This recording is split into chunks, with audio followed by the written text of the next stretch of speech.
কত বছরের পুরাতন হইতে পারে? এলাকার মানুষের মুখ থেকে শোনা, কেউ বলে 500, কেউ বলে 600, কেউ বলে 700। আপনি বলতে চাইতেছেন এখানে যে মানসিক করবে বন্দুকের গুলি মিস হইতে পারে, কিন্তু এখানে মানসিক মিস হবে না। আসসালামু আলাইকুম, হ্যালো বিহার, সকলে কেমন আছেন? আপনাদের পরবর্তী ভিডিওতে আবার হাজির হলাম। আজ আমি আপনাদেরকে এমন একটি মসজিদ দেখাবো, অনেকেই চমকে যেতে পারেন। আমাদের সবুজ শ্যামল বাংলাদেশের মধ্যে আনাচে কানাচে অনেক মসজিদ আছে, অনেক বিখ্যাত মসজিদ, কিন্তু আজকের ভিডিওটি থাকছে অন্যতম। এই মসজিদটি হচ্ছে গাইবী মসজিদ, আল্লাহ তরফ থেকে মাটির নিচ থেকে উঠেছে।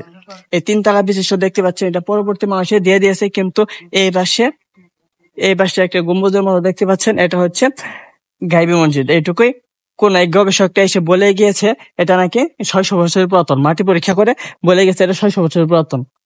এটা নাকি অনেক উঁচু ছিল, অনেক দেবে গেছে। এখানকার স্থানীয় লোকটা বললো এটাই হচ্ছে গাইবী মসজিদ। এখানকার 3 তলা বিশিষ্ট, এটা হচ্ছে মানুষের পরবর্তী সময়ে দিয়ে দিছে, কিন্তু এটাই গাইবী মসজিদ। এটা 600 বছরের পুরাতন। কোন এক বিশেষজ্ঞরা এসে এটা পরীক্ষা করে দিয়ে গেছে এটা 600 বছরের পুরাতন। ওয়ালাইকুম আসসালাম। ভালো আছেন হুজুর? আছি আলহামদুলিল্লাহ। আপনি এখানকার খতিব সাহেব? জি, আমি এখানকার খতিব সাহেব। এই মসজিদ সম্পর্কে কিছু একটু বলেন। এই মসজিদ সম্পর্কে আমার এখানে আসা হলো 2 বছর হচ্ছে, অল্প কিছুদিন বাকি আছে।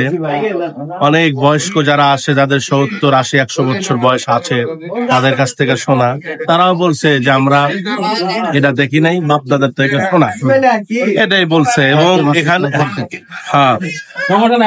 মানুষে বলে গায়বী মসজিদ, আসলে এই বিষয়ে কোনো ভিত্তি নাই, এটা আল্লাহ তাআলারই ফয়সালা। আর এখানে অনেক দূর দারাজ থেকে মানুষজন আসে।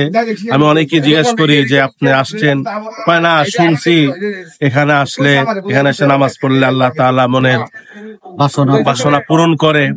হ্যাঁ, তো অনেক দূর দরাজ থেকেই আসে। এখানে বাক্তা জিয়ান খান রহমতুল্লাহ আউলিয়া আছে, এখানে ঘুমন্ত আছে, তার কবরও এখানে আছে, কবরও আছে। তো দূর দারাজ থেকে মানুষজন আসে, দোয়া করে, মসজিদে টাকা পয়সা দেয়, তবরক দেয়, আল্লাহ তাদের মনের বাসনা কবুল করে। আচ্ছা, মসজিদটা কতদিন পুরাতন হইতে পারে? মানে কত বছরের পুরাতন হইতে পারে? এলাকার মানুষের মুখ থেকে শোনা, কেউ বলে 500, কেউ বলে 600, কেউ বলে 700। আর যখন এলাকার যারা আছেন তাদেরকে বললে বিষয়টা ভালো হয়। আপনি এলাকার? এই জায়গায় যে মানসিক করে বন্ধু গুলিমে যাবো, যেখানে রহমতুল্লাহ মরতে মানুষের মানসিক করলে আমি যাবো না। আপনি বলতে চাইতেছেন এখানে যে মানসিক করবে বন্দুকের গুলি মিস হইতে পারে, কিন্তু এখানে মানসিক মিস হবে না। আচ্ছা, শুনে খুব ভালো লাগলো। সুন্দর সুন্দর। মানে এই মসজিদটা কিভাবে এত বিখ্যাত, এটা সম্পর্কে জানতে চাইতেছিলাম। এই মসজিদটা সম্বন্ধে আমাদের যে মুরব্বী ছিল 14 বছর চলে গেছে না, তারাও তো এইভাবে বলতে পারে নাই যে তারাও বলছে যে গাইবী হিসাবে পরিচিত। গাইবী মসজিদ, হ্যাঁ, গাইবী হিসাবে পরিচিত। আমি তো মনে করেন যে 2000 সালের থেকে 14 বছর সেই দায়িত্ব পালন করছি মসজিদে, অনুপদেষ্টা হিসাবে আছি। এবং অনেক দূরদূরান্ত থেকে এখানে লোকজন আসে দোয়া খাইতে জন্য, বিভিন্ন মান্যত নিয়ে আসে। আল্লাহ পাক আশাটা পূরণ করে বিদায় দিন গেছে, সব পোশাক হইতেছে। এখানে 2টা মসজিদ একই সাথে, এটা 2টা মসজিদ হলে একটা হলো অরিজিনাল মসজিদ, হলো ওইটুকু, মানে ওইটুকু অরিজিনাল হিসাবে পরিচিত, ওইটা হিসাবে পরিচিত। আর এখানে এক্সটেনশন করা হয়েছে, মানে এই 3 তলা আমরা করছি, আপনারা করে দিচ্ছেন, আমরা জনগণ আমরা করছি। আচ্ছা, এখানে মসজিদে লেখা দেখলাম বার্তা জিয়ান খা, এটা কি?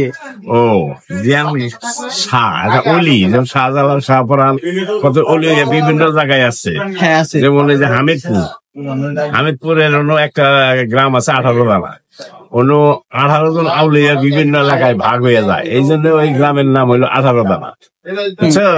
যেমন আটিয়া আছে, আটিয়া মসজিদ আছে, হ্যাঁ, তাহলে শাহজালাল, শাহপুরান, জিয়ান শাহ, এইরকম ফুলি হক জায়গায় শুয়ে আছে।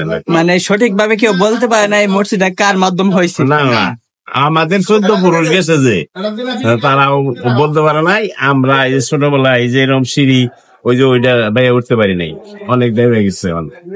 অনেক ডাইভ গেছে মসজিদে, ওই সিঁড়িটা একটু ডাবছে। অনেক ডাবছে আগের তুলনায় ডাবছে। থেকে বোধ হয় চূড়া দেখা গেছে। ও অনেক দূর থেকে দেখা গেছে। দেখা গেছে আরে গাছ গোছাল হয়তো কম আছে, আমি দেখা গেছে গাছ দেখা যায় না, আগে ডাবছে বুঝছেন। আমার মুরব্বীর কাছে আমরা জানছি, বুঝলেন না। আচ্ছা আনুমানিক এই মসজিদের বয়স কত হতে পারে? মিনিমাম 500 বছর হয়ে গেছে। মিনিমাম 500 বছর হবে, তা অনেক পুরাতন।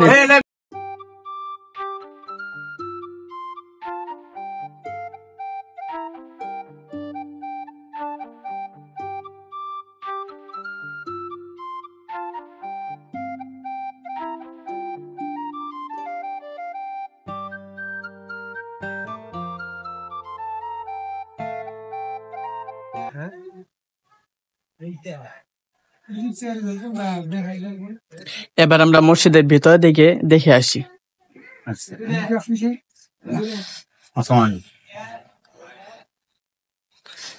তো সকলে দেখতে পাচ্ছেন এখানকার পিলার গুলো দেখে আমি আশ্চর্য হয়ে গেছি, সবগুলো স্টিলের এখানে পিলার গুলো।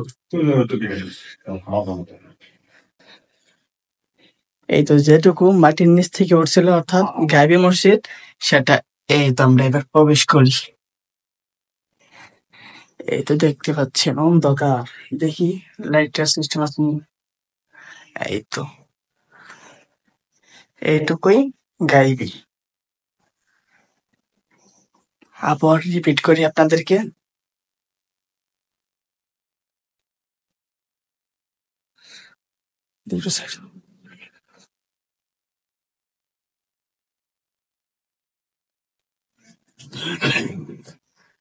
মূলত এটুকুই গাইবি নামে পরিচিত।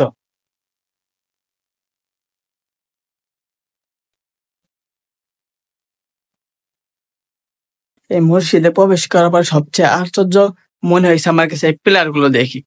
এই পিলার গুলো হচ্ছে স্টিলের, সম্পূর্ণ স্টিলের দ্বারা।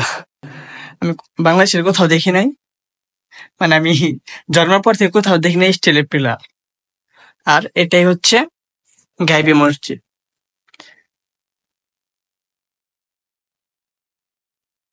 আজকের ভিডিও পর্যন্ত, পরবর্তী ভিডিওতে আবার দেখা হবে। সকালে ভালো থাকবেন, সুস্থ থাকবেন, আল্লাহ হাফেজ। Wait subscribe.